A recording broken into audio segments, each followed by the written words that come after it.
Hello and welcome to Oh Health by Dr. T. Thank you so much. Tonight, I'm super excited to have this beautiful power couple that's into well-being, into good health, mind, body, and soul. We have Jen and Jim Rohr, and they are an amazing, beautiful couple that I'm so happy to be getting to know more and more recently. Gotten to be working as colleagues with essential oils. And also, this is a show in which I want to educate everyone all the different ways they can promote their well-being, mind, body, and soul, of course. And also, I want to educate everyone on all the alternative methods one can do that. And acupuncture is an ancient medicine that has been around forever. And I do send patients for acupuncture, but I am always surprised how many people are not even aware of all the benefits. They don't know where they can go. It's not as readily available as going to a pharmacy and picking up a prescription, as you, I'm sure, can agree. And Right. so this is why I wanted to interview you and Jen, who is a yoga instructor and lives and breathes health and well-being as well, just like both of you do. You're a beautiful couple that are working very synergistically in this message, right? In your career and in your personal life, you're living it. You're examples, right, of what it is to really take care of yourself and understand yourself. And also, Jim, you have a podcast. I do. And can you tell us what the name of the podcast is? Yeah, the podcast is called Pleasure Points. So it's a play on, acupuncture points. But we talk about a lot of mindfulness, meditation, just kind of like staying alert and paying attention to all the different things in your life. And it's pretty wide ranging, but I have a really good time with it. And where can people listen to that? They can listen to it on anywhere that people like to listen to their podcast. So it's on iTunes, Spotify, it's now up on YouTube. So all the big places. Great. And do you do also any coaching? Yeah, so I do some coaching. So I help people through a myriad issues. I've done some relationship coaching, help single women attract a partner. But ultimately, it comes down to Wait, that's important. Of self-love. Oh, a lot of women out there are probably wanting to find a partner, like you just said, helping single ladies find a partner. But the key thing really is, I'm sure you help them fall in love with themselves first, right? Yeah, you have to. You got to make sure that you're coming from a full heart, a full bucket before you have anything else to give. So it's been a great process, and the essential oils have gone very well with that as well.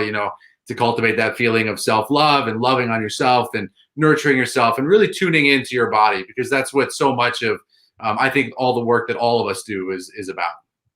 Yes, that's why this show is important, because we want to build that community, right? We want to build that awareness of all the different ways one can do that. And thank you so much for joining me again tonight, both of you. And Jen, can you talk a little bit about your practice, your yoga practice, your business too with the essential oils, and how you integrate that and how it has benefited you? Sure. Well, first of all, thank you so much for having us on your show, Dr. T. This is absolutely amazing. And I think what you're doing is phenomenal, because I think if more doctors out there in the world would be prescribing and treating patients and truly looking at their lifestyle in more ways, I think that the world would be a very different place. So thank you for being on the forefront of change and really empowering people in your office. I think it's wonderful. Thank you. And, we do very similar things. The only difference is that you have a degree and you use your office, of course, and I use the yoga mat as my playground for talking to people and understanding what their health and wellness goals are. And then I'm able to work with them on an individual basis through private sessions, but mostly these days I work through an app called Yogi Approves, and you can actually get 20% off right now through any of the classes that I have on there. And I have tons of pre-recorded classes that I find are much more beneficial to people, just because it's so nice to be able to throw on an app and then you can pick and choose what you're feeling for that day. So I just came out with a abs and booty class. I saw that. As a woman, it's like, if I have 20 minutes to practice, I saw that. You know what I'm beautiful in that video. Thank you. Yeah. So I'm taking it. Yeah. I have ones like that are more focused on the physical and just like a quick workout. And then also more spiritual, more in-depth things where you're going to be doing breathing and meditation and inward reflection. And I really found that movement and breath, especially when you combine it with essential oils, is the most powerful way to transform a state of consciousness and to create a new pathway in the brain to reprogram some of the stress response that we might normally have. So when we're able to breathe really deeply, when we're able to move our body, and using essential oils amplifies that experience, we can shift our state and be in the state of being, which is more aligned with our intention and how we would like to be rather than how we oftentimes are. So it's great to combine the practices. I basically found essential oils I guess it was 4 years ago, and I've been practicing yoga for about 10. So I didn't really understand the difference between different brands of essential oils or why I even use essential oils until I had found doTERRA. And instantly, by adding them into my yoga practice, my meditation practice, and truly living the lifestyle of yoga with the essential oils, that's when my life truly started to transform. And, our household has been totally transformed since this is our wall decoration. They're always within arm's reach. Yeah. Yeah. This is our decorations on our wall, which used to be, regular pictures. Artwork. Now it's oils. Now it's oils, which smells so good. Oils as art. Yeah, exactly. Oils as art. Exactly. Welcome to our home. Yeah. Functional, and also beautiful. And all the videos about essential oils is also on your website, jenniferpanza.com, right? Yep, that's correct. All your classes, where if anyone wants to take your abs and booty class and learn about essential oils, that's all found on jenniferpanza.com, right? So that this is going to turn into a podcast too. I want to eventually put all the audios to these videos too on a podcast and join Jim in that area. Come along. It's a great place. So can you tell everyone, my audience, as you can imagine, they're all ages. I'm family medicine for 23 years, and I do advise a lot of my patients to go take yoga, begin yoga, because they need to stretch and they need to tone. Can you kind of tell them that you can do, and there's meditative practice in the movement, right? Mm-hmm. If you can just tell everyone, any age, who can't do yoga? That's a great question. So I believe that everyone can do yoga. It's just a matter of distinguishing which type of yoga is best for you, right? So if you're someone who has never practiced before, or you have specific health conditions, I highly recommend that you seek out a yoga teacher in your area that can guide you through a few private lessons just to get your feet under you, so you understand your body mechanics, that you're doing the postures correctly and safely so that you can flow easily. If you are more of a beginner and you just want to start getting the basic poses down, and you have average amount of flexibility and range of motion, I recommend that app. Again, Yogi Approved is wonderful. There's a lot of beginner classes on there where you can get started without really having too much worry of if it's going to be too hard or if you're going to hurt yourself, because it's a very generic basic class, and that's a great way to get started. The other option, if you're a little more advanced, right? If you're the type of person that revs really high and you have a lot of high stress and high anxiety, most likely you're going to need a more rigorous practice. And so many times a lot of people have tension, and doing a more vigorous workout will actually help them to calm down and to stabilize in their body. So I recommend in that case, again, the app is a great option, but you could do more of an intermediate or a advanced practice, which is going to be focused on strength or focus on balance, something that's going to get you sweaty so that you're able to relax more in the end. That being said, if you're not accustomed to moving a lot, it is a good idea to start with some of those breathing practices. Everyone can do that. The meditation, everyone can do that. Everyone can benefit. And just by sitting and breathing, we actually, in our last podcast, we had a whole podcast about how important the breath is. That was our last one we did together, right? Oh yeah, three episodes ago. Yeah. And we talked all about different breathing techniques and things that I recommend to really be able to tap more deeply into a relaxed state in your body. So really, yoga can be done any age, anytime, any place. Agreed. Thank you so much for making that clear to everyone listening, because movement is so important. It has to be a part of your life. And what I love best and I promote is that movement that that integrates mind, body, and soul, and that yoga does that. So in the movements of yoga, you are integrating, not like mindlessly on a treadmill, reading a book or watching a movie while you're working on a treadmill. It's a very different experience. You are integrating your awareness, you're connecting to your body and to your heart and your soul in the movements and the breath, and the teacher guides you at first, right? And that's why you said find someone that can teach you, because that's important too when you get started, to make sure that you're doing it right and you don't get hurt, and to guide you in the movements. And so thank you so much for sharing and making it clear that anyone at any age can find the right yoga for them. And there's even chair yoga if you're a senior and you have poor balance, the breath work, the meditation, the connecting to your body, right? That awareness, because that's what you're doing, right? You're connecting them to their body with their awareness and their breath, and reintroducing everybody, right? It's like, hello, you're one, you're a mind, a body, and a soul. Let's reconnect all the parts with the breath and your awareness, right? In my office, that's what I diagnose, a lack of that. Okay, there's a deficiency in that. Love that. And the last thing I want to do, of course, is prescribe a drug. I will prescribe medication, of course. I'm a traditionally trained family medicine doctor, but I have a holistic approach in which I want to get to the root cause, and I want to help also create this community where I'm like, go check out Jen's, classes on the apps, because nowadays people want to be safe and stay home, and we have to really exercise at home now more and more. And they could take the app outside and do it outside in nature too, and do the movements outside under a tree or by the ocean, right?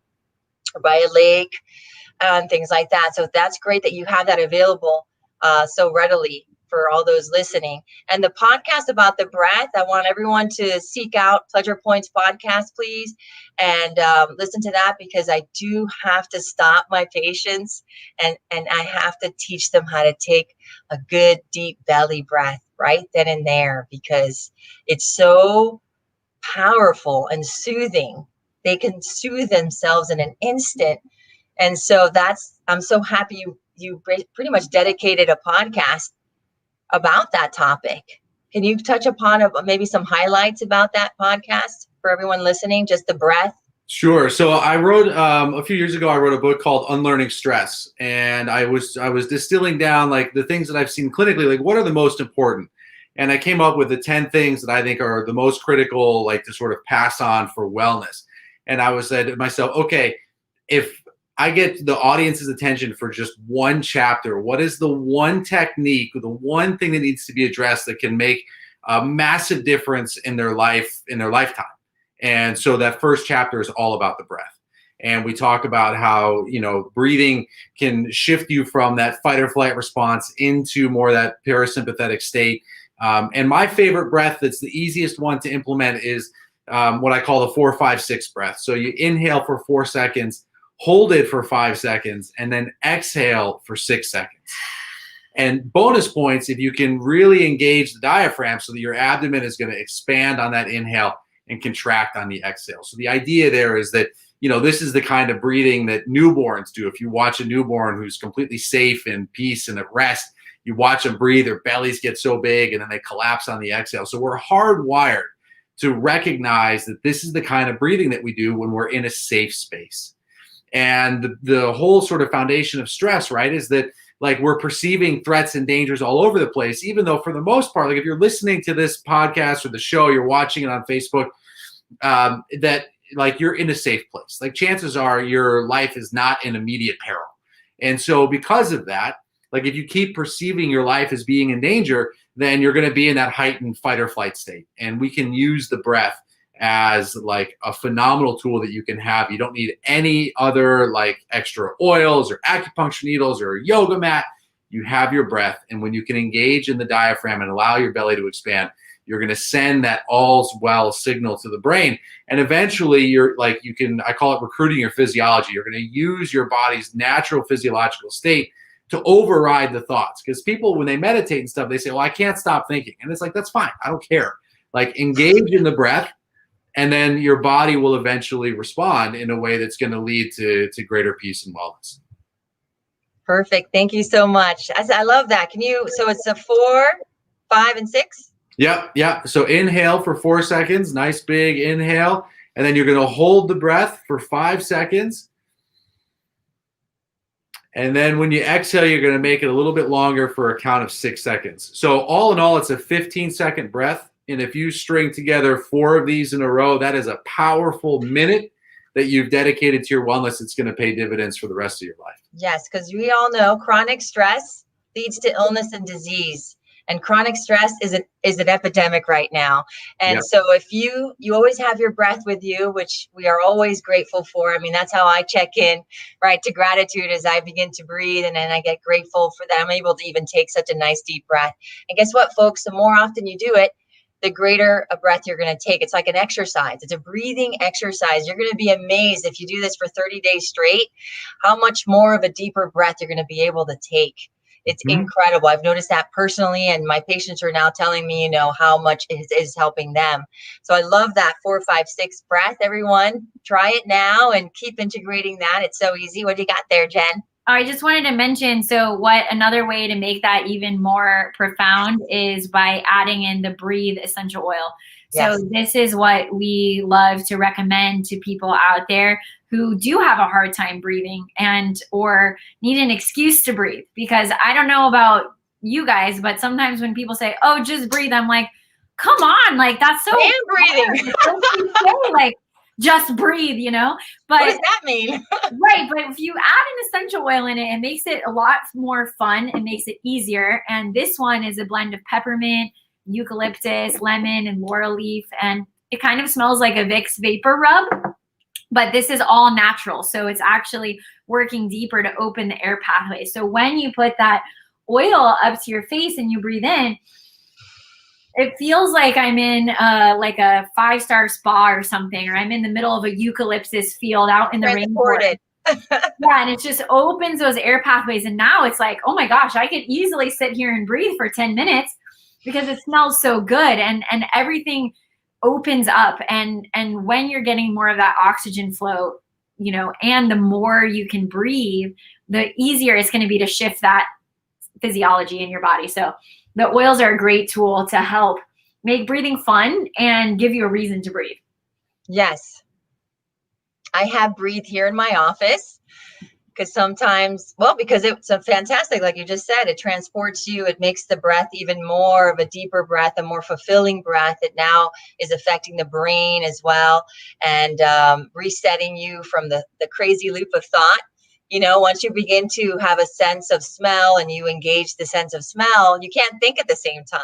That's why the 5 senses meditations are so beneficial, to stop that loop of thought that my patients are always saying, and they can't even sleep at night either. And I'm sure you can share an oil that might be good for everyone to learn about for sleep. And Jim can talk about that as well, about how important sleep is for your health and well-being, and all the ways that you can improve that without having to take an addictive prescribed medication. I can't remember the last time I prescribed. I used to. And personally, I've evolved as a physician, and I steer them away from that and try and teach them all the ways and sleep hygiene habits, oils, meditations, and things like that to do instead to get a better night's sleep. So, Jim, can you talk about acupuncture a little bit and your practice, how long you've been practicing, and also what are the indications for acupuncture? What are the benefits? And so everyone can listen to that. So Sure. So I've been doing acupuncture for what now? 15 years. Crazy. And acupuncture is tremendous. It's one of the things that all of the things that we've talked about so far have in common, and you mentioned it, is like pattern interruption. So you find yourself looping, and it's like, we got to break that pattern so that you can come back and reconnect with your heart, reconnect with like your sense of power, your sense of like where you're thriving. And it's so easy for people to become distracted these days, especially now with all the news and like all the things. So at a very simple level, acupuncture is really phenomenal just to help interrupt the pattern. So if you are like experiencing any sort of like acute or chronic pain, mind racing, insomnia, anxiety, digestive distress, basically like anything that you're waking up with that isn't life threatening, chances are acupuncture has a great treatment for it. Like if you wake up and you're just like, oh man, if I just like wasn't so angry all the time, or I wasn't craving sweets, or if I could only drop the 10 pounds, or, if I could get a better night's rest, or like whatever that stuff is that isn't, again, like in the immediate life-threatening situation, chances are acupuncture has a great treatment. So acupuncture as a modality has been around for, 3,000 to 5,000 years old. So there's a huge history of its effectiveness. And it's just such a beautiful medicine. It's really, I could go on and on about it. So, that's why you're here, to go on and on about it. Yeah. So we use it for newborns. So you can use it at all ages. So from newborns all the way to end of life. I've had the honor and the pleasure of being with people like in their last moments of life and doing acupuncture and healing work with them. And, it's just a tremendous way to stimulate the body to self-correct, stimulate the body to find its own balance. So part of what I've always loved about it is like, I'm not injecting you with anything. There's no pharmaceuticals. There's no prescription that's needed. We're just using stainless steel, disposable needles, activating the acupuncture points that are on meridians. So if your listeners have ever seen like a model like in Chinatown of a man or a woman that has all those lines traced on them that looks like a kind of a human subway map, those are what we call meridians. And on those meridians are acupuncture points. And we say that the chi, or your life force, your energy, flows along those meridians. And so when an acupuncturist is putting a stainless steel needle into you, what we're doing is we're activating kind of a stop or a point, collection point along that meridian to help stimulate your body to find its proper balance of chi flow. So at its like we have a saying that says, where there's pain, there's no free flow. And where there's free flow, there's no pain. So you can think about like where you might have discomfort in your body is the energy getting stuck. And so when you think about a blockage, you can think about it like a traffic accident, where if there's a bad accident, you've got all of the cars backed up this way. And then on the other side of it, it's totally empty because nothing's been able to pass through there. Well, the acupuncture needle can act like a tow truck, clears away the accident. And so then the free flow of energy can resume. And then ideally the body is able to find its natural homeostasis. So sometimes, like a lot of times, people will find that the results are like there can be an immediate effect. There's an immediate shift. And then there's like the medium range and then the long-term benefits. So, and how quickly somebody responds is going to depend on so many factors of what's their constitution like? Are they, historically sick all the time? Are they anemic? Are they eating well? It's like, what's their environment? What are they going home to? What is their job situation like? All of that stuff can either really nurture or can impede that return back to good flow and balance. Great. So what was interesting to me getting into it was I thought that it was mostly used for pain. I mean, most Americans, when they hear acupuncture, they think, well, it's good for pain. So, you see a lot of headaches in New York where I was treating. You might see a ton of like of TMJ and like teeth clenching and grinding, which could certainly aggravate at nighttime. What a lot of people don't realize is that a lot of this like tension that they're going to get in the upper trapezius and their neck and shoulders is oftentimes connected to their jaw. And so if somebody is like clenching and grinding a lot at night, then they can wake up with all sorts of tension here. Because if I told you to like bite down as if your life depended on it, you would clench up like this. And so the upper trapezius is a secondary muscle to clenching. And so if your clients or your patients are waking up with headaches, and if they're like complaining of this chronic tension here, a lot of times the problem is actually in the jaw. And so acupuncture into the jaw is amazing. And then we add in some lavender and serenity essential oil, a little bit of frankincense, these kind of natural anti-inflammatories and anxiety disruptors, along with deep blue, which is like one of our favorite pain treatments, pain blends, muscle relaxants. That's like a very powerful combination to help, release the jaw, release that tension and to help ease the tension there in the shoulders. And again, when you start doing that, now all of a sudden your body starts to send a message that like, hey, things are okay here. And then that enables us to, we want to be in our body. We want to be aware of that moment more because we're feeling better. Thank you so much. TMJ is so common. I can't tell you how often I diagnose that. They come in with an ear pain. Yeah. And I'm like, you have to come in and have to examine because most of the time it's TMJ. and Totally. they think they have an ear infection. So that's why it's important to go get examined, because oftentimes instead of calling in an ear drop or some antibiotic for an earache, you've got to go checked out, because most of the time it's the temporal mandibular joint here that, Jim, thank you so much for bringing that up. That is so common, especially now with so much stress and tension. You can be perfectly fine sleeping through the night and grinding and clenching your teeth all night long, and you can wake up like a headache, like Jim said. Such a common complaint in the office: earaches, dizziness, headaches, earaches, and it's all the TMJ syndrome. So know that you can get acupuncture treatments and also essential oils that can benefit you. Of course, headaches, tension anywhere in the body, right? Acupuncture is going to help relieve tension anywhere in the body. Yeah, for And sure. that's very One of the things that, like, so I was saying, like pain is such a common indication for people to get acupuncture, but it's really phenomenal to help balance like hormonal health. It's great for anxiety. It's great for digestive distress.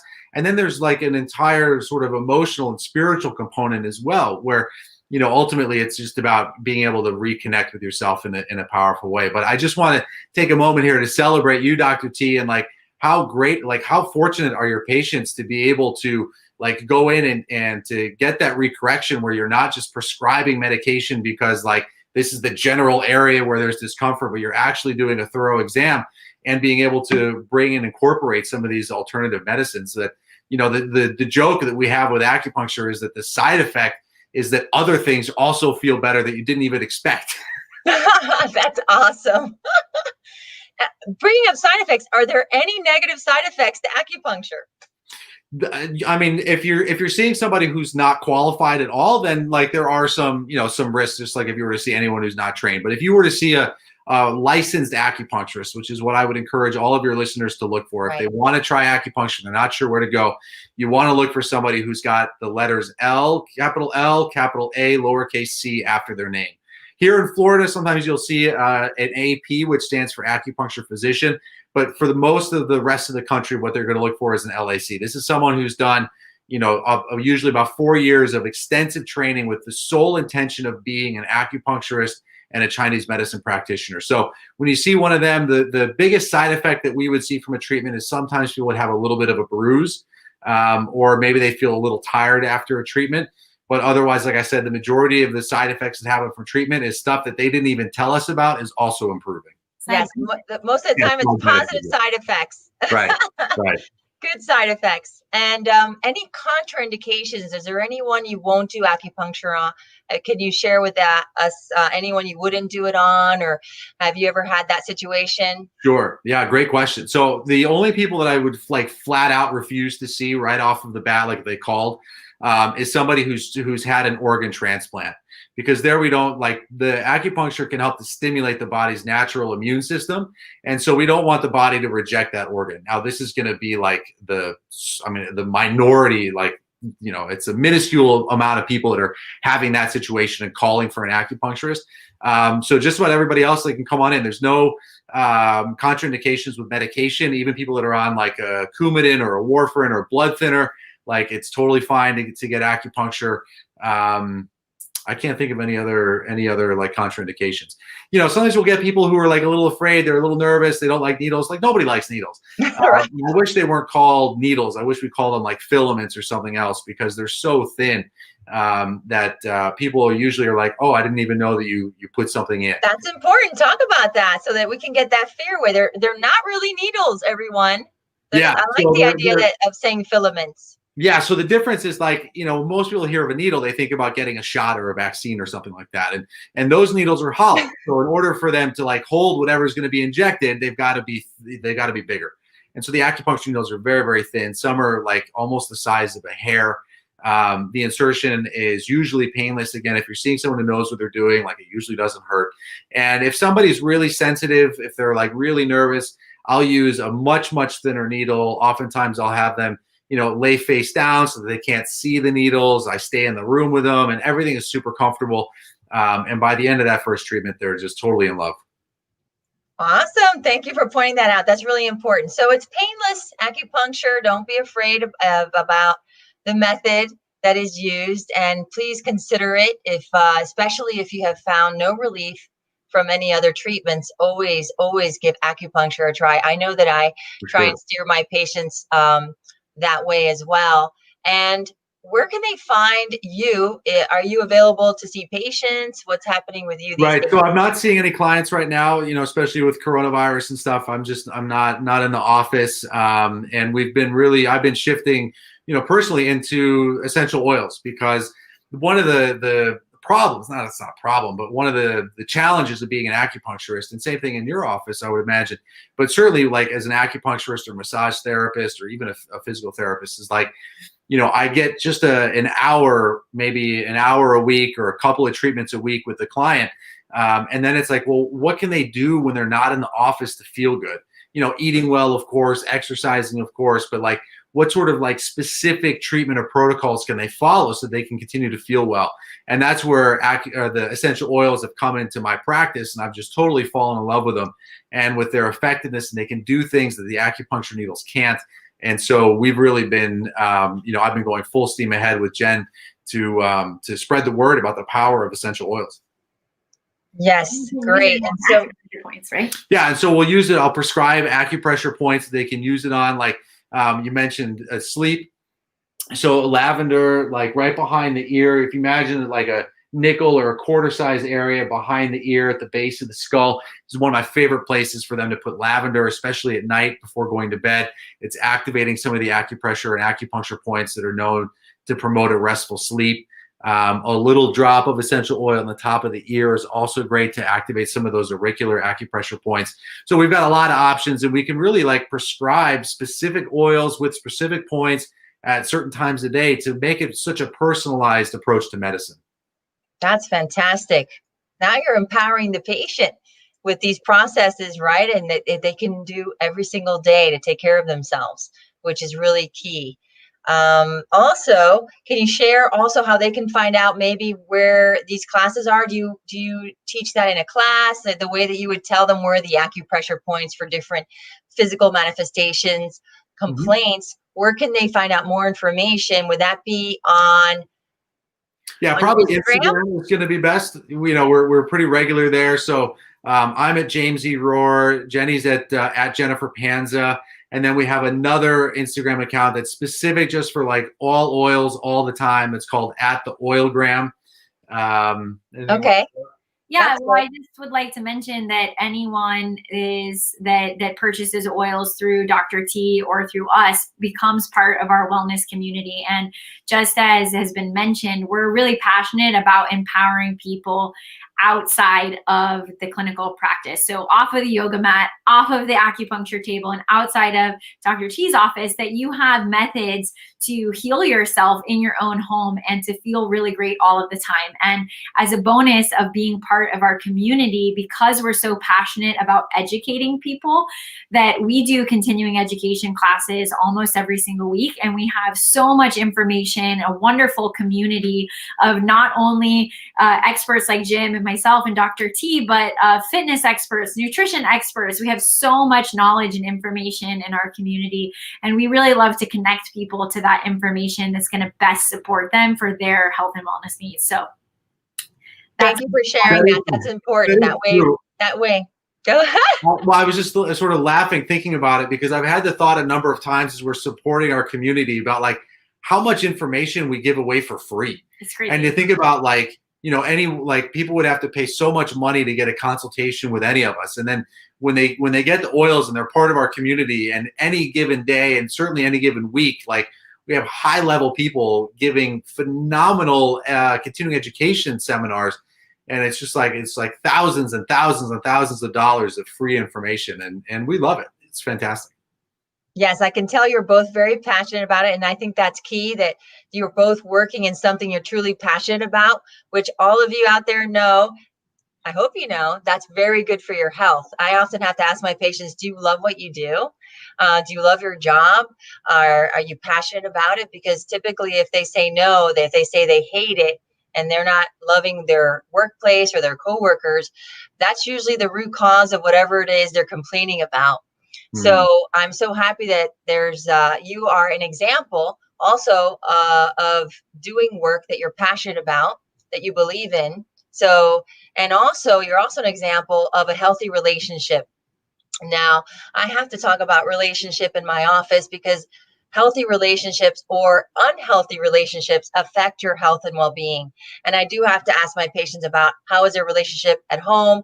I have to ask what's happening at home, their spouse, or even the relationship with their children, family relationships. But a common one in my practice in family medicine, of course, is marital discord, stress from a unhappy marriage, unhappy relationship, a breakup, and so on and so forth.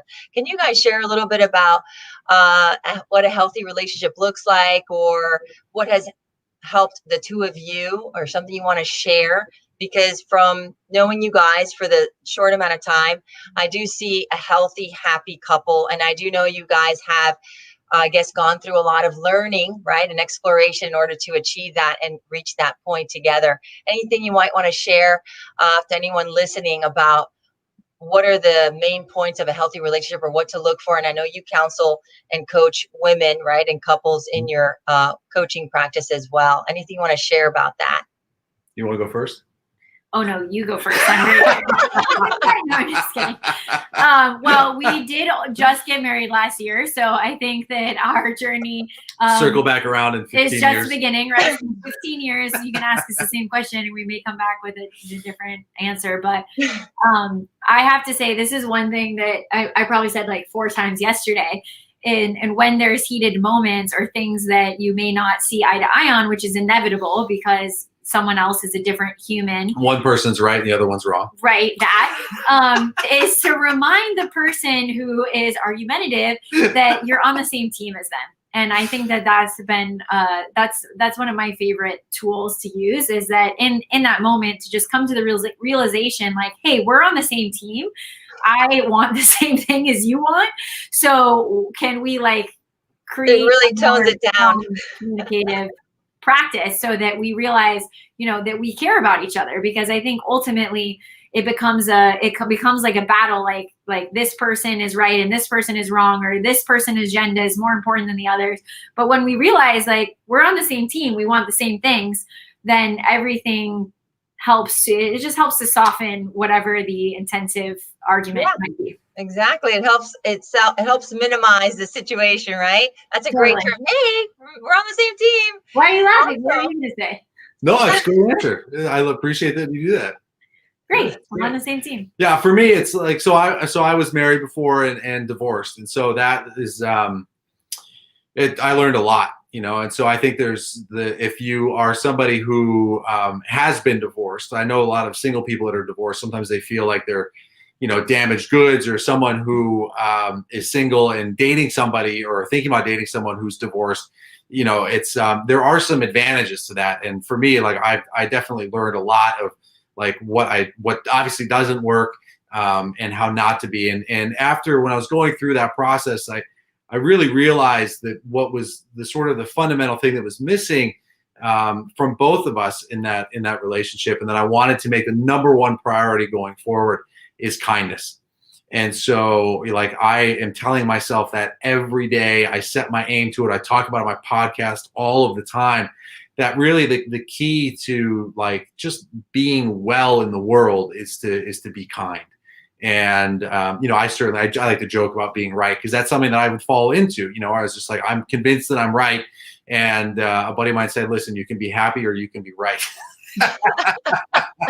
And Jen's great, and so, but when I was out in the dating world and stuff, I just had I set that as my aim all of the time, kindness, kindness, kindness, kindness. And so far so good. And Jen's one of the kindest people that I've ever met, and she encourages me to be that way.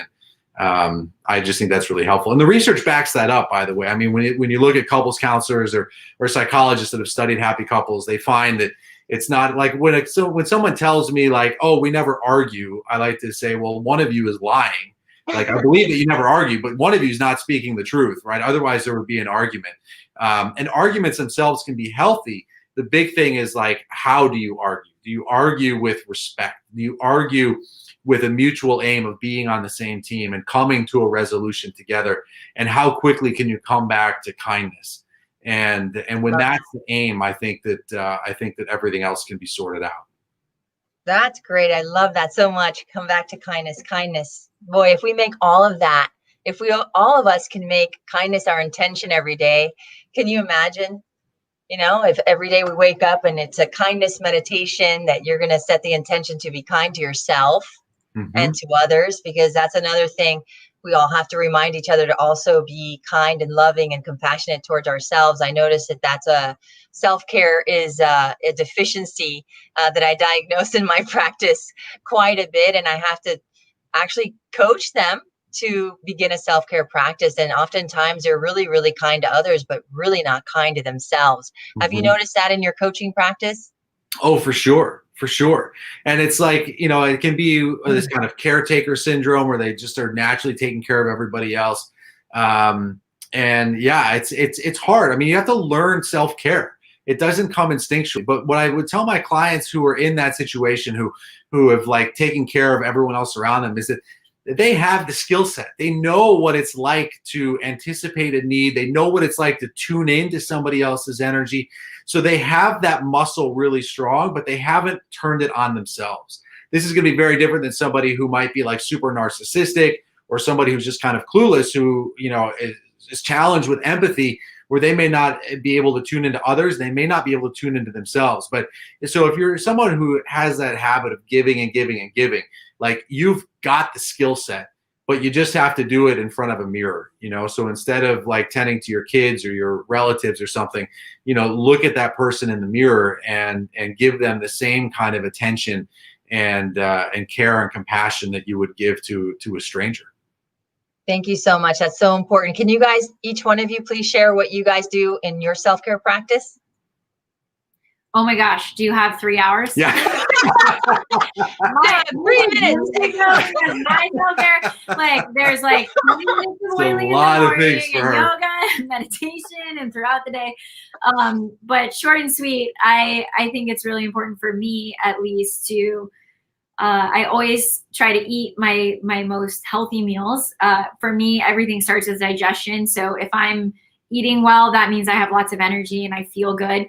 If I'm able to move my body, that's huge. And then, of course, managing with the essential oils throughout the day, emotions, helping myself to really put anything that's out of balance, put that back into balance with an oil routine. Lemon in the water in the morning. I love diffusing something uplifting throughout the day, like a citrus, and managing some of those environmental threats that come in is huge. And then, you know, really saying nice things to yourself is my favorite thing to do. Affirmations are huge, and you're going to always have that negative self-talk that talks on one shoulder, and then the little tiny voice that's like, you can do it, you're gonna be okay. You know, so it's strengthening that listening skill to the positive possibility, and not feeding so much into that negative listening by doing positive affirmations and mantras throughout the day, I would say, is my self-care. Thank you. And you, Jim? How about you? I've really I take vitamins every day, which I love. We love to get outside. I mean, we go for walks on the beach regularly when the beaches were open. But discipline, when it comes to self-care, discipline isn't always like my strength. I'll exercise when I feel like exercising and doing all that. I'm not good at forcing myself to do things that I don't want to do. So really, like, what I've done there is I just surround myself with things that I love. And so whether it's like the essential oils and the aromas, like the clothes that I wear, the artwork that we have up, like with Jen and my son and our cat, like all of these things, like, and so I find myself just sort of walking around, even in our house, like looking around, and more often than not, just saying like, oh, I'm so thankful. Like, I love this and I love that. And, you know, it's like really conditioned myself to celebrate the good in all of the things. And so those days that I might not be able to exercise, or that the beach is closed or whatever, I'm still just affirming like how grateful I am, and just set reminders up, like obvious reminders that we're loved. Yes, thank you so much. Do you practice meditation? I have. I'm not. I don't have a regular practice of it, But again, fortunately, like the attitude that I take is like my life is my meditation. So for me, when I sit and I meditate, more often than not, there's not much of a big difference from when I'm sitting on a cushion and when I'm like living my life, which That's a good point. I've conditioned that to be the case. But certainly, like I used to be really sick for like 10 years, and I would meditate daily to try to get to like the bottom of that. I used to teach Qigong and Tai Chi, not Tai Chi, but I teach Qigong. And so I would do that practice. I'll still do that from time to time. But I like the attitude and the approach of like, let me just make my life my meditation. And then if I feel like meditating with my eyes closed, then great. And if I feel like meditating while I'm doing the dishes, then I really tune in to like, how good does my body feel? What is the temperature of the water? Like, how grateful am I that I can wash the dishes in a place with clean air and fresh essential oil soap, and to be cleaning up after like my family that I love, and really dialing into that instead of something else that's like, I can't believe I got to do the dishes again, and no one appreciates me, and all of that kind of talk. Thank you so much. I love the idea that your life is your meditation, and I think that is possible. And you're an example of that, because you've worked towards that. You've sought the information, the knowledge. You've done that personal development, that personal growth, right? You've transcended old beliefs, old conditioning, and now you arrived at this place where your life is a meditation, and you're happily married, and you work together. That's just, for many people, they think that that's a challenge. Can you, just to wrap up the show, believe it or not, we have 5 more minutes. I just wanted to, if you can share anything about what it's like to work together with someone you're married to, doing something you both love. I'm guessing, from the outside looking in, it looks like you're pulling it off really well.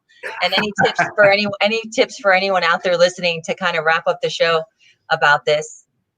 Well, to give everybody a little bit of a background, so my yoga business has been primarily here in South Florida, and Jim had 2 offices for acupuncture, one in Florida and one in New York, but the New York office was the main jam and was packed all the time, and so many people going there. So we had been doing a back and forth, Miami, New York, like flying across the country every weekend type of a thing for many years through our relationship. So for us to be able to work together now with the oils and have that be a primary focus for the 2 of us and be able to do what we love has been everything. It's been amazing, because now we finally have the time freedom and the location freedom that we've always wanted. And that is everything. And we're also still able to make an impact. And it's actually more than we were ever able to make in my yoga business or in his acupuncture practice, now that we've teamed up together through platforms like this. Interviews like this wouldn't have even been possible, because we would have been in other states, and I would have been teaching at this time, he would have been working. So to be able to do things like this together, to have our podcast, to have our oil community, really it means everything to us to be able to work together. And what's cool is that as we've been diving deeper into who is good at what, we discover so many things that Jim is amazing at and that I'm terrible at, and vice versa. I'm really good at some things and then he's not. Like, he made a webinar the other day, and then everyone was like, "Where's the flyer?" And Jim was like, "I'm not making a flyer." And I'm like, "I'm the graphic person. I like to make the beautiful flyers." And he's all about the content and the science and things like that. I write the book, but don't promote it. That sort of thing. Yeah, he writes the book. Yeah. I promote it to everyone. So we do work together. It's just a matter of like figuring out, what's the one person's strengths, what are they really good at, where do they thrive, and what is the other person good at, and then finding the tasks that each of us can do on our own, and it's super easy. But the cliche of it is true. It's like communication is everything, and so we spend a lot of time having like business conversations, and so to be able to communicate that and to be able to, we both have, I think, pretty high EQs, so we're able to dial into our feelings and we're able to articulate that. If a couple's not good at that communicating, I would not suggest that they go into business together unless they are willing to work on that and to grow. And then the other thing I'd say, kind of in the same area of that, is boundaries. Setting boundaries with your time, where it's like, okay, listen, like for instance, a great example, like I like to get up in the morning and I'll have like some coffee and I'll make my eggs, and I like to like watch a show or like just ease into my day. And Jen will wake up and just immediately start talking about work. And so like sometimes she sleeps in, sometimes she doesn't. And so like if she's wakes up and I'm like, you know, in the middle of a show and she's like, okay, this is what we got to do. It's like, no, like that's gonna, you know, so that no business talk till like 9 o'clock. No, that doesn't work. I do my boundaries. Boundaries. I love that. Boundaries, setting boundaries, communication, kindness. Right. All of it. Putting love and kindness, I'm sure, into everything that you do. You're both following your passion. Everyone out there listening, following your passion, and it's very good for your health and well-being. Feeling fulfilled. Lots of studies are showing fulfillment in relationship, in your career, in your life, impacts your health big time. So if you have any, you know, issues with that and want to look into that, of course, you know, you can check in with me as, you know, and we can check that out and explore. You can go see Jim, get some coaching, bring in essential oils into your life and learn that self-care routine with meditation, essential oils, your yoga practice. It's so good for your health and well-being at any age, no matter where you are in your health and fitness journey. There is a yoga practice that's right for you at any age whatsoever. And so is acupuncture, also at any age. Okay, from birth to your last days, when you can integrate acupuncture, yoga, essential oils into your daily life and your self-care routine and promote well-being and heal from chronic conditions. Acupuncture can help you heal and find relief from things that you've been diagnosed with. If you want another option other than prescription medications, or it's just not enough, the medications you're given, you can integrate acupuncture and integrate the yoga practice and essential oils into your life to promote your health and well-being. Thank you so much, Jim and Jen. I appreciate your time that you took. I know you guys are busy and I really do appreciate it. Thank you so much. Thank you everyone for joining us. Here's to loving yourself to health. This is Dr. T. Thank you.